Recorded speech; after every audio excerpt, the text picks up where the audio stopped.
Hey guys, what's going on? It's Ash here coming at you today in Clash Royale. Today we're going to try something brand new. We're bringing on two pro players who are on different sides of a hot button issue inside the Clash Royale community.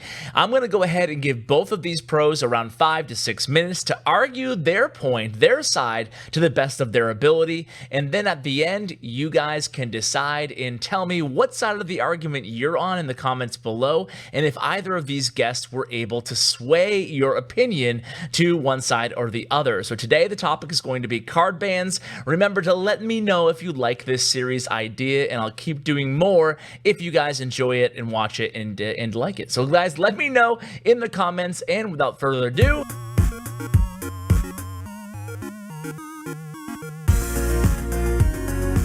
all right guys, I am here with our first guest today. It is none other than Woody. Woody, how you doing, man? I'm doing great, Ash. Thanks very much for having me on the channel. No problem.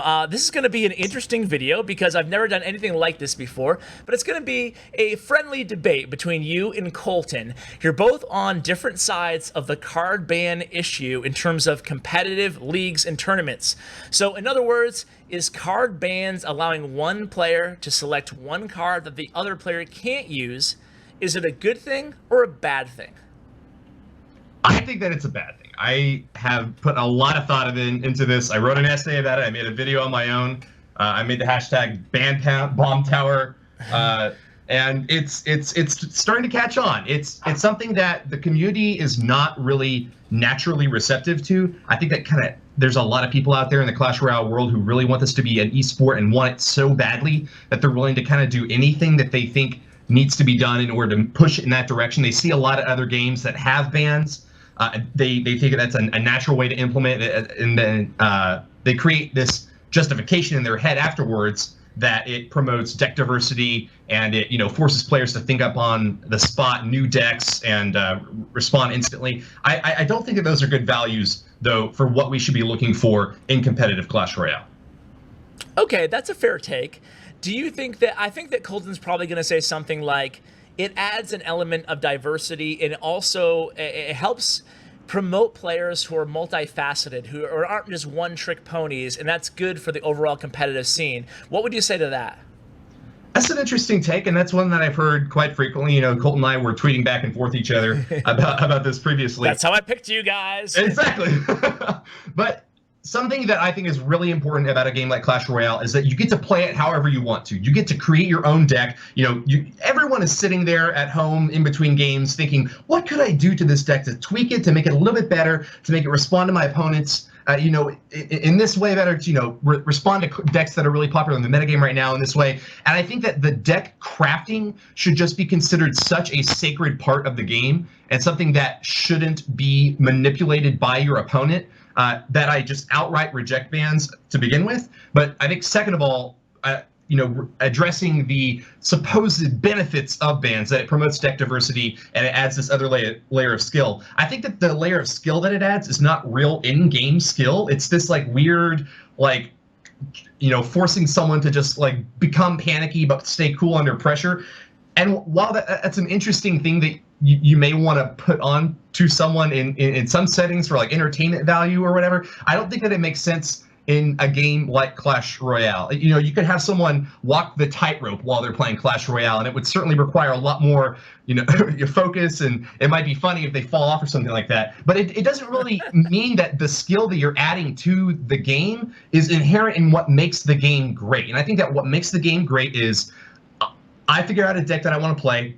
You figure out a deck you want to play. We play each other. We see which better, who's better at playing their own deck. So introducing bans means I'm no longer able to play the deck that I want to play. And the increased deck diversity is really just this kind of mythical benefit. We had so many different deck archetypes being played in the spring season and the 21 challenge and elimination week. I could tell you there's over half a dozen, a dozen different types of decks entirely. We have the best balance in the game right now by far, and there's no need to cram deck diversity down people's throats. That's a fair take. You make a very strong case there, Woody. One final question for you before we move on to Colton, though. And you mentioned skill being like an added element of skill that some people argue gets introduced to the game when you introduce card bans to competitive format. But what about strategy? Isn't there something to be said for players, that decision where, okay, I've scouted out my opponent, I know they're a big Lava Loon player. Do I ban Lava Loon, or I'm going to be playing Goblin Barrel, do I ban Log to help me out? Isn't that an interesting aspect of strategy that we don't have in the game right now?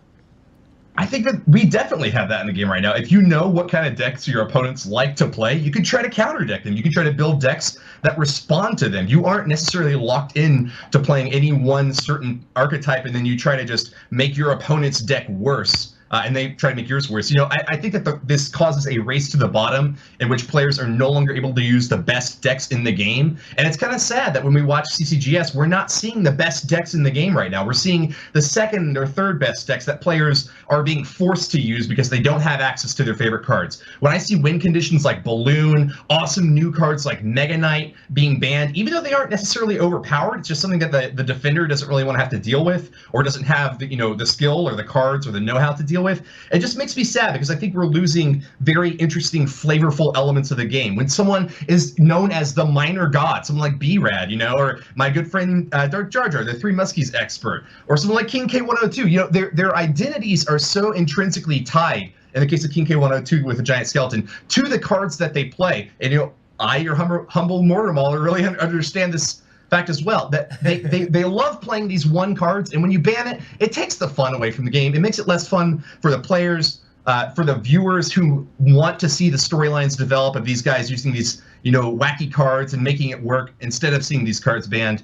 I hope I've addressed your original question. I'm just very passionate about players being able to play the game that they want to play, and not being forced to flip their minds 180 degrees in the heat of the moment, rebuild their deck from scratch, hope that it works out whenever they enter the arena. You know what, man? You did answer my question, and you make a very convincing case. Now it's going to be time for the viewers to decide if they agree with you or they agree with Colton. Woody, thanks again for coming on, man. My pleasure, Ash. Talk to you later, man. No problem. Talk to you later. All right, guys. Now I am here with Colton, the other side of this great CR debate. Colton, how you doing, man? Doing good. Good. You are in the midst of your CCGS fall performance. So far, so good. I watched your matches, man. You're doing very well. How do you feel? I can definitely continue to improve and get better. I could have gone 3-0 week one, so looking to get better. Champ. That's why you're a champ, man, because you're always looking to improve and not satisfied, unless you're sweeping. But today, we have you on to discuss card bans in competitive formats, which is actually very apropos because you're in the midst of a competitive format right now with card bans, and you're a fan of this, correct? Yeah, definitely. I think it adds a strategic element that otherwise is left up to RNG, random numbers, or just not necessarily random numbers, but just randomness. And as a pro, anything that you can make it go into your hands as opposed to being a random factor is something that you want, obviously. Okay, so you like factors that you can control, and you think it adds a good strategic element to the game. Yeah. Any other pros to the card bans that you'd like to put forward before I kind of hammer away at you playing devil's advocate? I mean, I can do my spiel or whatever, but basically, I think the precedence that needs to be established is that all previous and current esports that have a real competitive format use some sort of ban and draft system.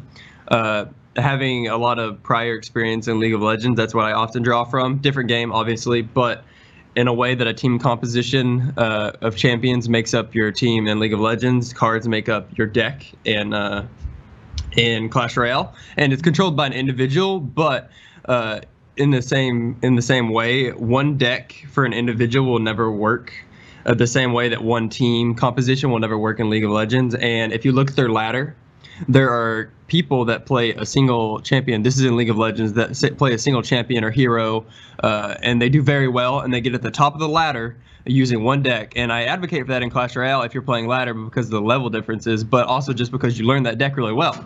But then they can't make it onto pro teams because they only play one thing, and that's going to get banned every single game. Or they're going to get hard countered because their opponents know it's the only thing they play. They're suboptimal on everything else. And that's why, even if there aren't bans, you get hard countered. That's why B-Rad didn't make it through the first time. He had to diversify. But really, so I think there's no cons to having bans, because one way or another, that type of one deck trick ponying doesn't work. Very rarely, anyhow, if you're somewhat known. So those are just the reasons why I think bans are really good, because there's no downside in my opinion, and it takes another strategic element and adds it to the game, which pro players really enjoy. And I also don't think it pushes pro players to play decks that are unrealistic. It just changes their deck choices. It makes you play beatdown as opposed to maybe you're not going to play beatdown when more control decks are viable, that type of thing.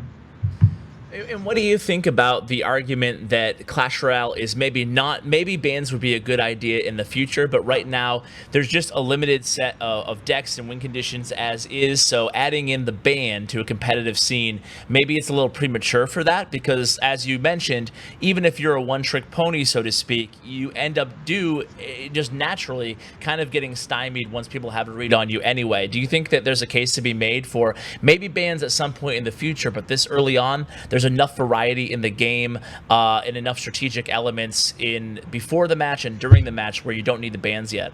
No, I think absolutely you do need bans. So it's one ban for each player, which is already incredibly minimal, but it has a big impact.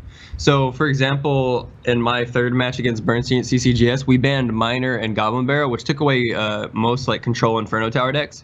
So it made beatdown a very big thing, but you also could have ran P.E.K.K.A. as a counter to beatdown. What it does is it gives pro players a better read on what can possibly be played, but I don't think there's any element of like you're gonna be able to 100% predict. You never are. It just gives you a better chance, especially if you studied your opponent well, which is a skill that should be rewarded, in my opinion, as well. And I was just going to say, the most specialized player in CCJS right now is probably B-Rad, and he plays like 4 or 5 decks. So, and I play like 10, 15. So it's not going to give you like a guaranteed matchup, but it will take away just okay, let's throw a dice, and that's one of his decks are going to come out, and then I just hope I get a decent matchup. I think bans, it gives you somewhat of a control over matchups, which... in CR, it's just like a lot of times you just don't get a good matchup if there's no prior decision-making process. Okay, that's a fair take, Colton. Last question for you from my end is kind of steering a little bit away from the whole debate part and just asking you, as a pro player, what do you think the advantages and disadvantages are as to choosing your opponent's ban card based on a counter to your deck or on a win condition that you think they'd be comfortable with? In other words, if you were going to play bait, a log bait, you ban the log to give you the advantage, or if you're going against B-Rad, you ban the miner to give him a disadvantage. Where do you kind of play into that on that kind of decision? So I've seen a lot of people that are against bans, that they think people are just going to ban their favorite card. Against me, if you ban what you think is my favorite win condition, you're going to be at a loss for what deck I'm going to play, because I play almost everything. Like I have like 8 or 9 different win conditions that I am just as good with as any other deck. And maybe I'm definitely not like B-Rad's level on one deck that he is for Miner Poison, but since B-Rad has like 5,000 games on Miner, you're just going to ban Miner, or you're going to hard counter it, which I think the only person I'm going to ban like directly his best card is B-Rad. Every other player I'm probably going to ban according to what I want to play. Maybe a little bit of what they play. Like I banned Miner also against Bernstein, but it wasn't because I didn't want him to play Miner. It's because I wanted to get rid of control decks that had Inferno, and because I wanted to play Golem.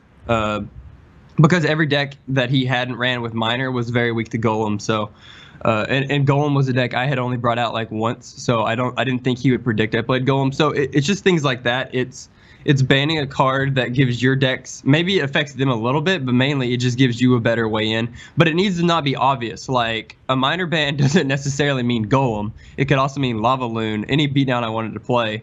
Not even beatdown. Like I can also just, if he banned Goblin Barrel. If he hadn't banned Goblin Barrel, I was gonna start out with Spellbait, and then because Miner Poison counter Spellbait, and then I was gonna go Golem.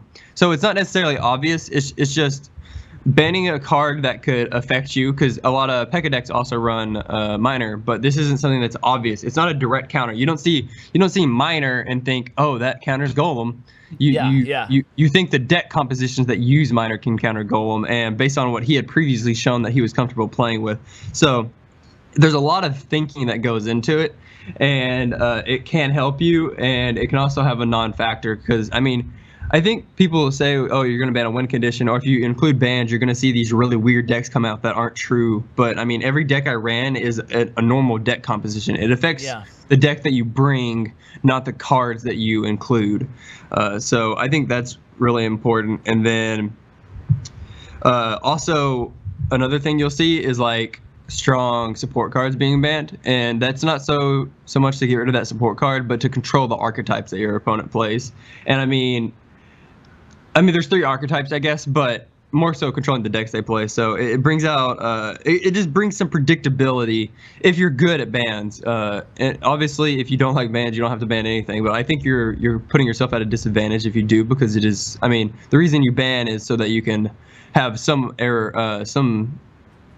type of control over the decks that come out. So interesting, Colton. Well, I really think that you and Woody both gave a very fantastic argument, for a compelling argument for your side of this debate. I just want to thank you again for coming on. Is there anything that we should be looking forward to from Colton's channel? I saw that, dude, your last video was crazy on the sudden death challenge deck. That deck was hilarious. Yeah, a bunch of other YouTubers used it as well. Crazy, man. It's really funny. Yeah. That deck, that was fun. I'm going to try to get more videos up. But yeah, expect to see me at CCJS, King's Cup, awesome, those types of things. So I've been enjoying it. Get you at King's Cup, man. Oh, yeah. that'd be sweet. Ash and like Surgical and Colton, that'd be a nice team. Yeah, sign me up, man. Sign me up. I wouldn't even have to play. I just put you up first and then forget it. That's it. Collect my check at the end. But yeah, seriously, man, guys, obviously, for those of you who don't know, make sure you check out Colton's YouTube channel and his Twitch streams, some of the best content out there. And Colton, thanks again for coming on, and best of luck in week 2 of CCGS, man. Yeah, thank you. No problem. All right, guys, so there you have it. You've now heard from Woody and from Colton. I want to hear from you guys now. What do you think about these card bans? Should it be a thing in Clash Royale? I'm not even going to share my own opinion. Hopefully, I remained sort of impartial in both of those interviews, playing devil's advocate, but not kind of tipping my hand onto what side of the argument I stand. So, guys, I want to hear from you guys, and, of course, I want to hear from you guys on the overall series. Do you like the format as is, or would you like to see the pros on at the same time? I kind of like having them separate. That way they can make their concise arguments without being interrupted too much, except for by yours truly. But anyway, guys, I want to know from you, what do you think? Huge shout out to my YouTube partner, Bren Chong. Check out his information in the description below. Guys, thanks so much for watching, and as always, take care, guys.